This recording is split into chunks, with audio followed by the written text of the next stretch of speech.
بسم اللہ الرحمن الرحیم۔ مشکات شریف کا آج درس نمبر 4 ہے۔ کتاب الایمان کی تیسری حدیث آج ہم بیان کریں گے۔ روایت کرنے والے ایک مشہور صحابی ہیں حضرت سرکار ابو ہریرہ رضی اللہ تعالی عنہ۔ تو یہ بھی یاد رکھیے گا کہ سب سے زیادہ حدیث کو روایت کرنے والے ابو ہریرہ رضی اللہ تعالیٰ عنہ۔ کتب حدیث کے اندر جتنی بھی احادیث ہیں، اس کی وجہ یہ ہے کہ آپ خود فرماتے ہیں باقی اصحاب جو تھے وہ دنیاوی اغراض و مقاصد بھی تھے، باقی تجارت کام کاج بھی تھے، لیکن ابو ہریرہ رضی اللہ تعالیٰ عنہ نے زندگی کا اکثر حصہ نبی کریم علیہ السلام کی صحبت میں گزارا۔ تو فرامین مصطفیٰ علیہ السلام جتنے ہوتے تھے یہ سب کو یاد کیا کرتے تھے، تو صحبت کا بڑا اثر تھا، تو اس لیے سب سے زیادہ روایات انہی سے مروی ہیں۔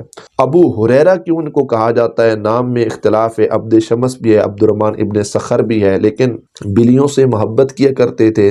آستین پر انہوں نے بلی بٹھائی تھی تو پیار کر رہے تھے۔ حضور علیہ السلام نے جب ان کو دیکھا تو فرمایا اے بلیوں والے، تو اس کے بعد یا ابا ہریرہ، اس طرح حضور علیہ السلام نے فرمایا، تو اس کے بعد آپ بلیوں والے مشہور ہو گئے۔ ابو ہریرہ ان کو کہا جاتا ہے۔ تو کتب حدیث میں جتنے بھی محدثین حدیث لے کر آئے جن کو روایت کرنے والے ابو ہریرہ ہیں، تو نام نہیں ذکر کیا، وان عبد الرحمن نہیں کہا، بلکہ ابو ہریرہ کا ہی ذکر کیا، کیونکہ اصل نام ختم ہو گیا، کوئی جانتا بھی نہیں ہے شاید، لیکن جو نام اللہ کے محبوب علیہ السلام کی زبان سے نکلا پھر وہ نام زمانے کے اندر مشہور ہو گیا۔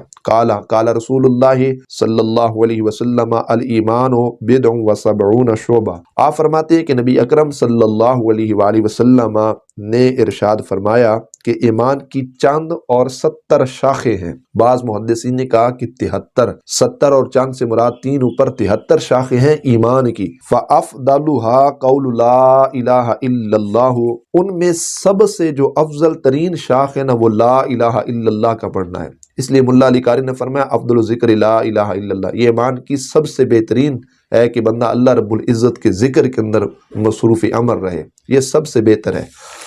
اور فرمایا کہ وَأَدْنَاهَا، ایمان کی جو سب سے کم تر اور سب سے آخری جو شاخ ہے، کم تر جس کا درجہ ہے، اِمَاطَةُ الْأَذَىٰ عَنِ الطَّرِيقِ، وہ ہے راستے سے تکلیف دہ چیز کا دور کر دینا۔ راستے میں مطلب کوئی ٹھیکری پڑی ہے، کوئی کانٹا پڑا ہے، کوئی کیل وغیرہ پڑا ہے، ہر وہ چیز جس سے مخلوق خدا کو تکلیف پہنچے اس کو دور کر دینا، یہ ایمان کی کم تر شاخ ہے۔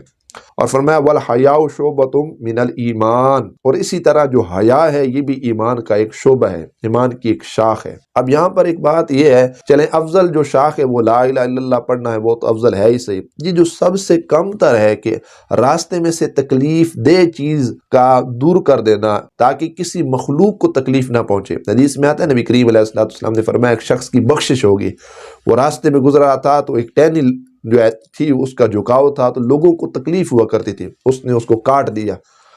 کاٹنے کے بعد جب وہ فوت ہوا تو اللہ رب العزت جل جلالہ نے اس نیک عمل کے بعد سبب اس کو جنت میں جگہ عطا فرما دی۔